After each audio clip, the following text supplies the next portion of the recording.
This amazing but true and well-documented story took place in 1981 in South America. A young man named Ossie Ginsberg arrived there as a traveler.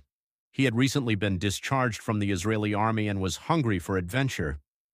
Before his trip to South America, he worked several jobs to earn money for the trip. He dreamed of exploring the uninhabited Amazon jungle, and so he hitchhiked. He traveled from Venezuela to Colombia, where he met a Swiss teacher named Marcus Stein. Not long before, Marcus's girlfriend had dumped him, and he hoped that a short trip would help him take his mind off things.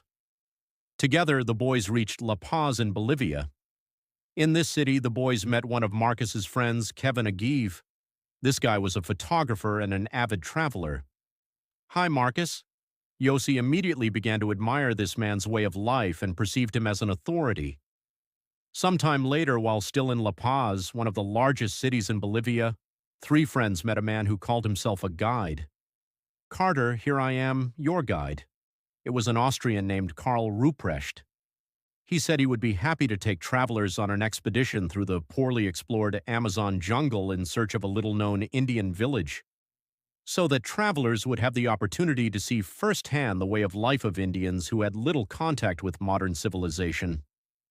"You're a photographer, aren't you?" "Yes, with photos like these, you'll end up right in National Geographic." Carl showed the guys the approximate location of the village. It's on a map, which showed that the journey would take several days, and to further motivate the guys to go with him, he said that the lands there were rich. Gold, if they found it, they could take the precious metal with them when they returned. Soon the men began preparing for the hike. They went through the city shops and bought the most necessary equipment. It was decided to travel light and replenish their water and food supplies right in the jungle, eating fruits and bird eggs found along the way. And so, on the appointed day, 21-year-old Yossi Ginsberg and his two new friends, along with their guide, Karl Rubrichter, boarded a plane and flew to the city of Rudolph, where their hike was to begin. Arriving in the foredeck, the boys met local residents who began to dissuade them from going, citing the approaching rainy season, at which time the jungle becomes extremely dangerous. But the guide, Karl Rubrichter, said that he knew what he was doing and there was nothing to fear, and so the boys set off. The journey. At first, everything was fine on the first day. The journey proceeded without any difficulties. When it got dark, the guys set up camp for the night, cooked food, ate dinner, and went to bed. But then, on the next day, difficulties began. The problem was that it started raining, and the jungle became very wet. It would seem that there could be anything dangerous in the rain. But the problem was that now the guys' feet were damp for a long time, and of course, this usually doesn't lead to anything good. They tried to dry their shoes and socks whenever possible, but it didn't do much good since the jungle soil was soaked, and as soon as they resumed the hike, our feet quickly began to fall.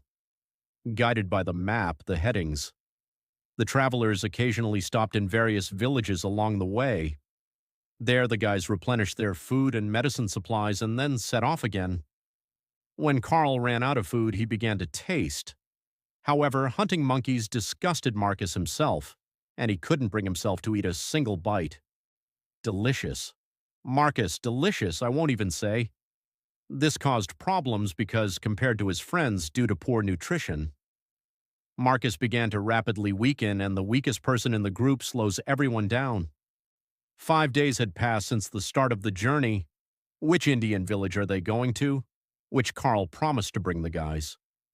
Marcus was becoming a burden and was delaying the entire group. After 7 days of wandering through the jungle, the friends learned from Carl that he was an Austrian criminal and that there was no gold near the Indian village. In fact, he didn't know anything about it. He simply heard rumors that it was there. Maybe. Yes, you understood correctly. Now I'll rush. With this understanding, the team grew tense. Marcus, weakened by hunger, was constantly complaining about his legs. He said that they were killing him. His friends thought he was overreacting and just whining, but when Marcus took off his shoes, it became clear to everyone that it was serious.